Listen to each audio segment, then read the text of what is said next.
हरे कृष्ण। तो आप सभी भक्तों का हार्दिक स्वागत है आज के श्रीमद् भागवतम के डिस्कशन में। तो आज हम लोग चर्चा करेंगे कि Shrimad Bhagavatam first canto second chapter verse number 19।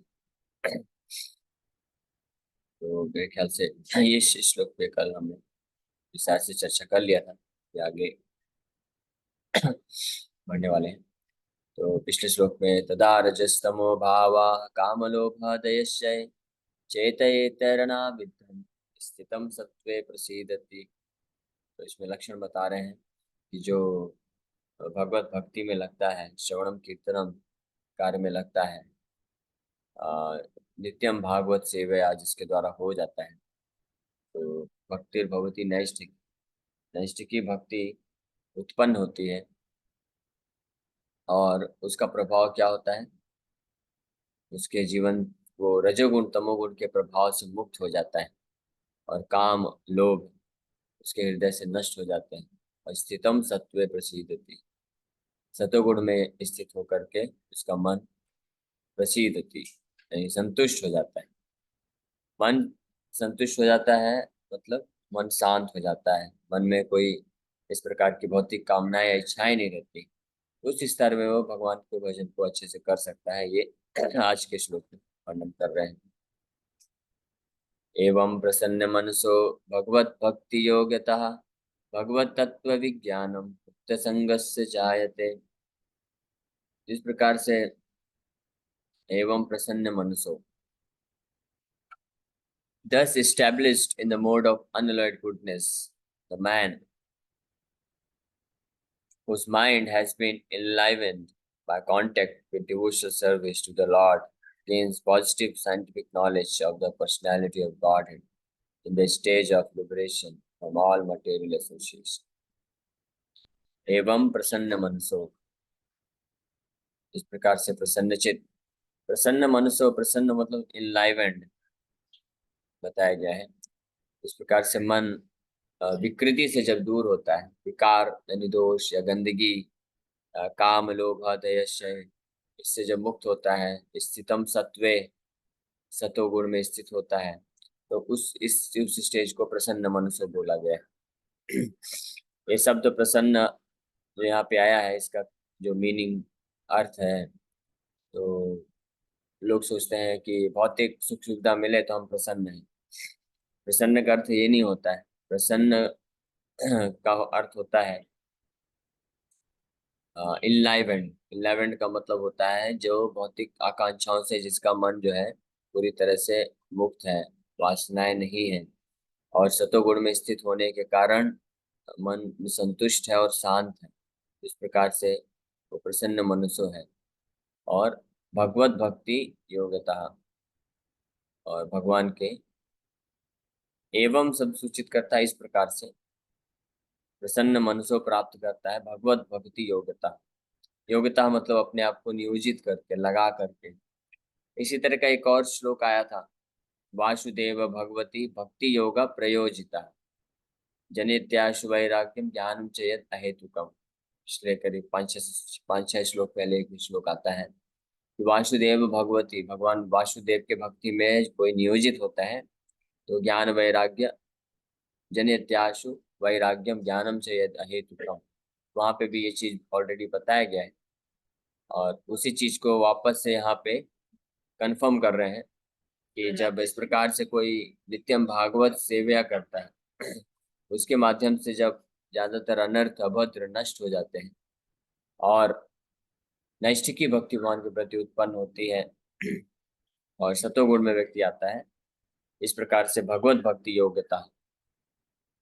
तो जो पहले आया था उसमें केवल शुद्ध गोस्वामी बताते हैं कि वासुदेव भगवती भक्ति योगा प्रयोजिता, यहाँ से प्रारंभ करते हैं भगवान वासुदेव के भक्ति का गुणगान करते हुए। और वहाँ पे इस तथ्य को, इस निष्कर्ष को स्थापित करते हैं कि वासुदेव भगवती भक्ति योगा प्रयोजिता। प्रयोजिता मतलब पूरी तरह से अपने आप को भगवान वासुदेव के भक्ति योग में लगाता है, तो उसको ज्ञान और वैराग दोनों प्राप्त हो जाता है अहेतुकी, अपने आप ही स्वतः। अहेतुकी मतलब और अन्य कोई प्रयास नहीं करना पड़ता है। जनयत्याशु वैराग्यम ज्ञानम च यद अहेतुकम। वैराग्य और ज्ञान दोनों उसको प्राप्त हो जाता है। ये जो वैराग्य है और ये जो ज्ञान है, ये कोई साधारण वैराग्य ज्ञान की बात नहीं की जा रही है जो हम इस संसार में लोग सोचते हैं। वैराग मतलब सब सबसे विरक्त हो जाना और सब कुछ छोड़ देना, त्याग देना, कोई भौतिक सुख सुविधा को नहीं रखना अपने पास, न धनम न जनम न सुंदरिम। ये एक वैराग का लक्षण है निश्चित रूप में। वैराग का एक ये परिभाषा है। लेकिन ये 50% वैराग है। वैराग, असली वैराग उसको बोला जाता है जिसमें विशेष राग भी उत्पन्न हो जाए, यानी भगवान के प्रति ही भी इस भौतिक संसार से एक ही समय पे इस भौतिक संसार से विरक्ति हो, यानी इस भौतिक संसार से उसको कुछ प्राप्त करने की इच्छा ना हो, और वहीं दूसरी ओर इस भौतिक संसार को त्यागता नहीं है, बल्कि इस भौतिक संसार को भगवान के प्रति राग होने के कारण, भगवान के प्रति प्रेम होने के कारण इस भौतिक संसार के ऐश्वर्य को या इन भौतिक संसार के संसाधनों को वो त्यागता नहीं है, बल्कि उसको नियोजित कर देता है भगवान वासुदेव की सेवा में। इसलिए भक्ति योगा प्रयोजिता बोला गया है, प्रकृष्ट रूपेण योजिता, यानी उन समस्त संसाधनों को भगवान की सेवा में लगा देता है। इसको वैराग बोलते हैं। और ये वैराग, असली वैरागी जो कौन होते हैं, वो भक्त लोग होते हैं। ऑलरेडी मैं बताया कई बार, संसार में 3 प्रकार के लोग होते हैं: त्यागी, भोगी, सबसे पहले तो भोगी, फिर त्यागी, और फिर वैरागी। तो त्यागी और वैरागी में अंतर है। 50% आगे है वैरागी। जो भोगी है वो तो केवल भोग करना चाहता है, वो तो सब कुछ सारे, उसको पूरा ब्रह्मांड भी दे देंगे तो अपने भोग में लगाने के लिए तत्पर रहेगा। और जो त्यागी होता है, इस प्रकार से भोग कर करके जब वो दुखी हो जाता है तो सब कुछ त्याग देता है, छोड़ देता है। लेकिन वास्तव में त्यागी वैरागी नहीं, असली वैरागी नहीं। असली वैरागी कौन है? भक्त है। तो इसलिए त्यागी और वैरागी में अंतर होता है। वैरागी कौन होता है? जो सारे समस्त संसाधनों को, सब सब हर एक वस्तुओं को भगवान की सेवा में लगा देता है, उसको वैरागी बोलते हैं। तो ये है वैराग का असली डेफिनेशन, परिभाषा। और इस प्रकार का वैराग प्राप्त होता है जब वो भक्ति योगा प्रयोजिता भगवते वासुदेव भगवती भक्ति योगा प्रयोजिता, भगवान वासुदेव की भक्ति में लगता है, भक्ति योग में प्रयोजित होता है तब। बाकी जो योग हैं, कर्म योग, ज्ञान योग, ध्यान योग, इन सब का पालन करने से वैराग अगर कोई प्राप्त करता भी है तो वो अधूरा वैराग होता है। मतलब संसार से किसी तरह से थोड़ा बहुत विरक्ति आ सकता है, लेकिन वो भी पूर्ण रूप से नहीं होता है। वो जो अधूरा वैराग भी है उसमें भी अपूर्णता होती है, वो भी परफेक्ट नहीं होता है।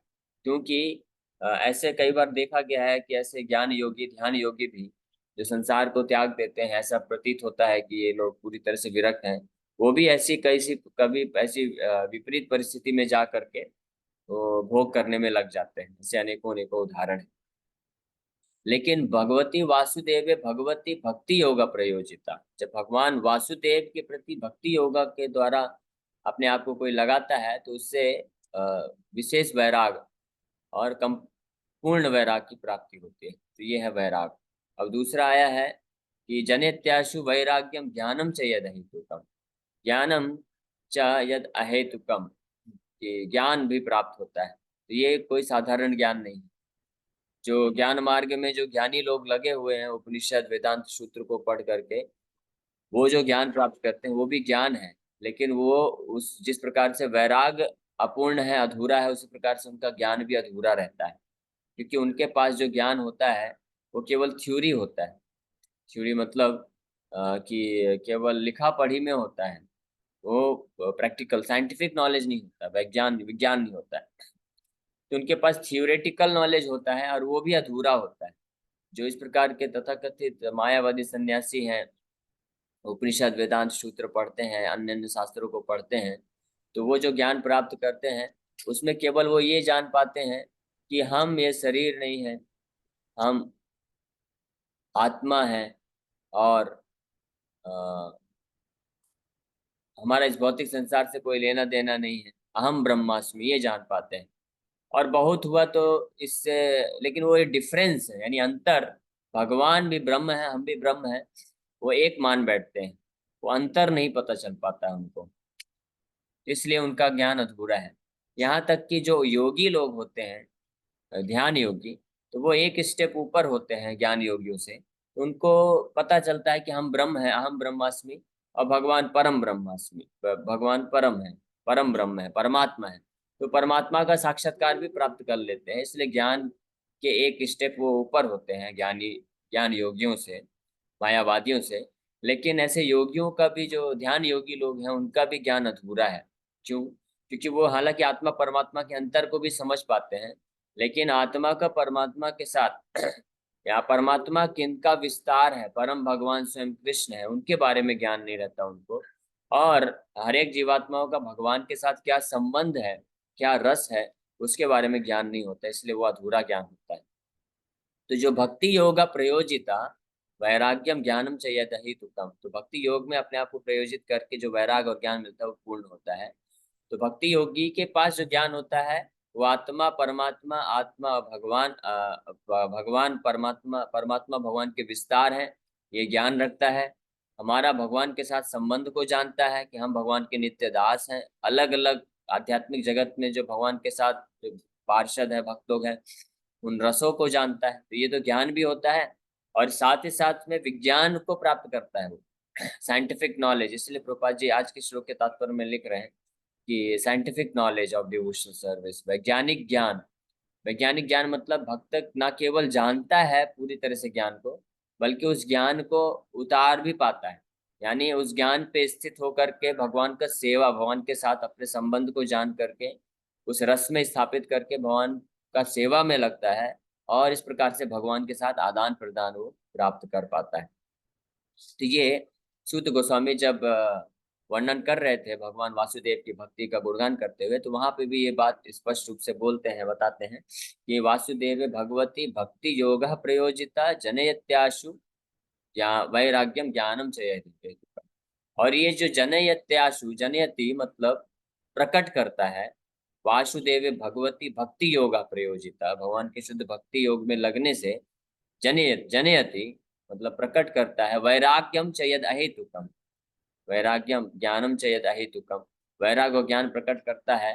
तो जो बाकी मार्ग है, एक और विशेष बात है, ये ध्यान देने वाली बात है कि बाकी मार्ग में ये जो वैराग और ज्ञान प्राप्त होता है तो बहुत कठिन तपस्या और बहुत समय अंतराल के बाद होता है।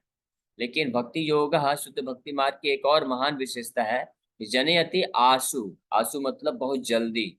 अगर कोई शुद्ध भक्ति मार्ग को प्रारंभ भी कर देता है ना, तो आशु मतलब बहुत जल्दी ही उसको वैराग और ज्ञान प्राप्त हो जाता है। तो एक तरफ तो वैराग और ज्ञान, भक्ति योगी को बड़ा विशेष रूप, विशेष वाला वैराग और विशेष ज्ञान प्राप्त होता है, और वो पूर्ण ज्ञान होता है। और दूसरी बात कि आंसू वैराग्यम चाहिए हेतुकम, कि बहुत तुरंत, बहुत जल्दी ही उसको वैराग और ज्ञान की प्राप्ति हो जाती है। ये सुध गोस्वामी लगभग 5 6 7 श्लोक पहले इस बात को ऑलरेडी स्थापित किए। अब उसके बाद ये बात बोलने के बाद कि भक्ति योग प्रयोजिता, भगवान के शुद्ध मार्ग, शुद्ध भक्ति मार्ग में लग करके वैराग और ज्ञान अपने आप प्राप्त हो जाता है। तो ये बताने के बाद फिर आगे के 7 8 श्लोकों में शुद्ध गोस्वामी भगवान का भक्ति योग कैसे किया जाता है, शुद्ध भक्ति मार्ग क्या है, वो उसका स्थापना करते हैं। कि शृण्वताम स्वकतः कृष्ण शुश्रूषद्धानस्य स्यान महत सेवया विप्रा, कि भगवान के शुद्ध भक्तों का सेवा कर करके करके उनसे श्रवण करके और नित्यम भागवत सेवया, इस प्रकार इसको भक्ति योग बोला जाता है। यद अनुध्यासिना युक्ता, अनुध्यासिना भगवान के नाम का स्मरण, अनु मतलब उन आचार्यों के पद चिन्हों में पालन करते हुए भगवान का, उनके दिशा निर्देश अनुसार जो भगवत भक्ति में लगता है, श्रवण कीर्तन में विशेष रूप से भगवान का कथा श्रवण करना, भगवान के नाम का जप कीर्तन करना, तो इसके माध्यम से ये वासुदेव भगवती भक्ति योग प्रयोजित है। इस प्रकार से शुद्ध भक्ति की का प्रारंभ होता है। तो इस प्रकार से शुद्ध भक्ति कैसे करते हैं उसका वर्णन किए, और फिर उस शुद्ध भक्ति के प्रभाव को, कुछ कुछ प्रभाव को बताए कि उससे अनष्ट अनर्थ जो है सब नष्ट हो जाते हैं, और व्यक्ति जो भक्त होता है शुद्ध सत्व में आ जाता है, रजोगुण तमोगुण नष्ट हो जाता है। अब आज का जो श्लोक है 20 नंबर श्लोक, यहाँ पे इंटरेस्टिंगली फिर से वही पॉइंट आउट कर रहे हैं सुध गोस्वामी, जो ऑलरेडी जब स्टार्टिंग किए थे भक्ति योग के बारे में बताना, कि भक्ति योगा प्रयोजिता जनयत्याशु वैराग्यम ज्ञानम च हेतुकम। तो वैराग और ज्ञान की प्राप्ति होती है। तो भक्ति योग को बताने के पश्चात फिर से उसी चीज को रिपीट कर रहे हैं कि इस प्रकार से भगवत भक्ति योग्यता, भगवत भक्ति में जो लगता है, एवं प्रसन्न मनसो भगवत तत्व विज्ञानम मुक्त संगस्य जायते, वो भगवत तत्व के विज्ञान को समझ जाता है।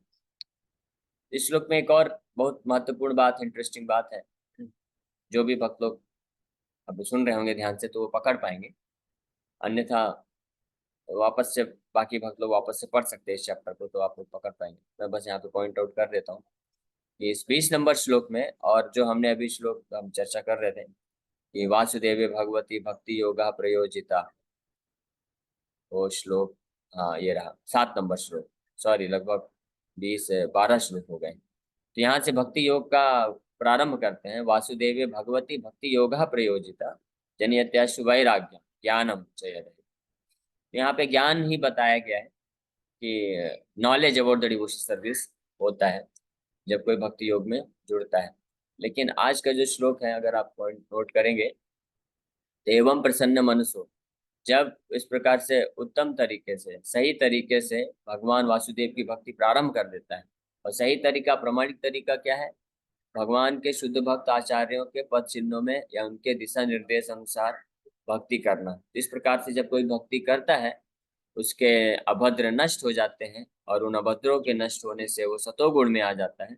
तो इस प्रकार से एवं प्रसन्न मनुष्य, इस प्रकार से सतोगुण में स्थित होकर के जब वो अपनी आपको भक्ति योग है, योग भक्ति, भगवत भक्ति योग्यता, भगवान के भक्ति योग में अपने आप को नियोजित कर देता पूरी तरह से, तो भगवत तत्व विज्ञानम, फिर ये तत्व विज्ञान उसको प्राप्त हो जाता है। नॉट जस्ट ज्ञान, केवल ज्ञान ही नहीं, विज्ञान को भी प्राप्त करता है। अब विज्ञान का ट्रांसलेशन रूपा जी लिख रहे हैं scientific, scientific knowledge of devotional service.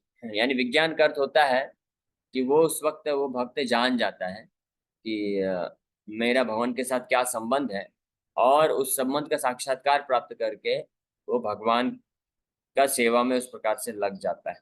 ये है तत्व विज्ञानम।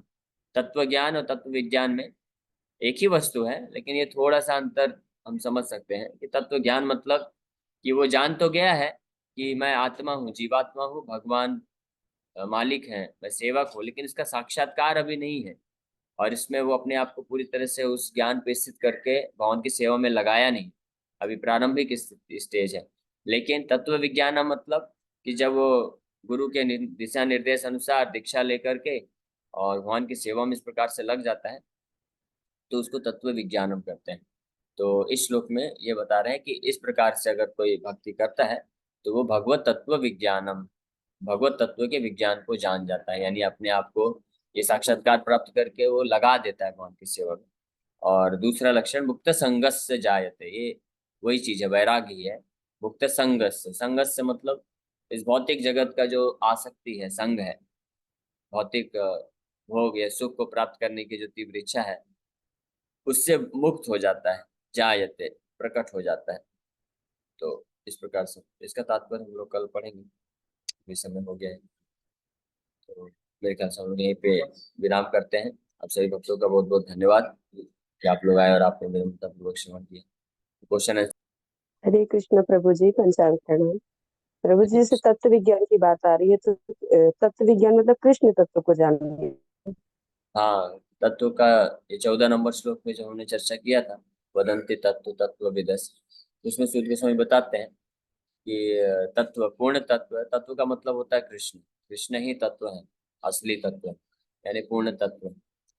और लेकिन कुछ लोग अपने अपने स्तर के अनुसार उन्हीं कृष्ण तत्व, कृष्ण के बारे में कोई ब्रह्म ज्योति के रूप में जानता है, उनको कोई परमात्मा तक ही जान पाता है। लेकिन जो पूर्ण साक्षात्कार जिनको होता है तत्व का, वो जानते हैं कि ये जो तत्व है ये कौन है? भगवान है। अल्टीमेटली वो भगवान यानी भगवान कृष्ण, वही तत्व है। तत्व ज्ञान का मतलब कृष्ण के बारे में ज्ञान, यानी भगवत गीता का ज्ञान, तो भागवत का ज्ञान जिसके पास है वो तत्व ज्ञानी।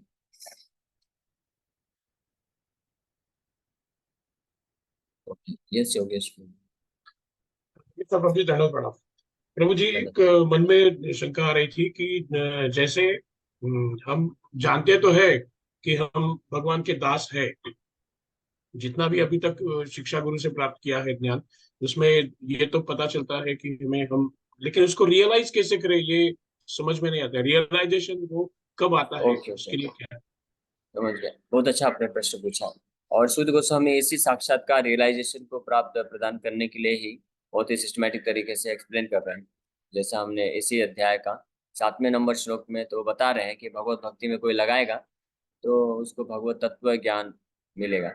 लेकिन किस प्रकार से लगाना है? अगर किसी प्रामाणिक गुरु के आश्रय में रह के उनके जो आदेश है निर्देश है उनके अनुसार साधना भक्ति में लगता है, तब उसका रिजल्ट आज के श्लोक में बताया गया है। एवं प्रसन्न मन सो, ये साक्षात्कार भगवत साक्षात्कार जो है वो हाईएस्ट है, वो बाद में आता है। उसके पहले जो भक्त होता है वो तमोगुण रजोगुण के प्रभाव से, जिसके कारण काम लोभ ये सब अनर्थ उसको परेशान करते हैं, तो पहले उससे मुक्त होता है। जब साधना भक्ति करता है किसी प्रमाणिक गुरु के आश्रय में रहते हुए, तो उससे मुक्त होकर के जब सतोगुण में आता है, फिर वहां से एवं प्रसन्न मन से, आज का जो श्लोक है, इस प्रकार से प्रसन्न चित्त मन। प्रसन्न चित्त का मतलब मैं बताया ऑलरेडी कि मन में कोई भौतिक सुख भोग करने की इच्छा नहीं है, उसको प्रसन्न मन बोला जाता है। तो उस प्रकार से उस स्थिति में फिर जब वो आगे कंटिन्यू करता है, यानी निष्ठा बोल सकते हैं, निष्ठा के स्टेज से जब आगे कंटिन्यू करता है तो फिर उसको पूर्ण साक्षात्कार की तरफ वो बढ़ता है, भगवान के साथ अपने संबंध को जान पाता है। हरे कृष्ण प्रभु जी, अलग से हटके प्रश्न है कि ये अपने गृहस्थ आश्रम में यदि हम पूर्ण रूप से समर्पित नहीं हो पाते हैं प्रभु भक्ति में, तो दोष लगेगा क्या प्रभु जी? या जितना जैसा जैसे अभी चल रहा, आप 4 क्लासें जो अपनी चल रही है, जब हो पाता है तब कर लेते हैं, जब नहीं हो पाता तो नहीं करते, तो ये डिसकंटिन्यू बार बार होते रहते हैं, तो फिर इसका दोष लगता है क्या प्रभु जी? या जैसा चल रहा है चलने दें, नहीं, समझ हमारा गए। मन तो ये है। जी जी प्रभु जी, हरे कृष्ण। हाँ, तो इसमें ऐसा दोष दोष अलग से दोष नहीं लगता है, क्योंकि हमारे जीवन में भौतिक संसार में हमारी बद्धावस्था में हम ऑलरेडी दोषों में पड़े हुए हैं। तो जितना हम ज्यादा से ज्यादा भगवान की भक्ति में जुड़ते हैं, भगवान के बारे में श्रवण कीर्तन करते हैं, उतना हम उतनी ही मात्रा में हम भौतिक संसार के दोषों से मुक्त होते हैं। तो अगर हम अपनी तरफ से कमी करेंगे तो हम थोड़ा कम दोषों से मुक्त हो पाएंगे, यानी थोड़ा विलम्ब होगा। लेकिन ऐसा नहीं कि अलग से कुछ दोष लग जाएगा, पाप या अपराध लगेगा। भगवान की भक्ति में कोई थोड़ा अल्प मात्रा में भी करता है तो उसको भी उतना फायदा मिलता है। जो जितना करेगा उसको उतना फायदा मिलता है, उतना जल्दी वो प्रगति कर सकता है। हरे कृष्णा प्रभु जी, बस यही सोच के लगे रहते हैं कि कुछ नहीं से कुछ तो हो जाएगा, तो बस ये सोच के ही बस हाँ, आगे आप लोग के साथ बढ़ रहे हैं। धन्यवाद, साधुवाद। हरे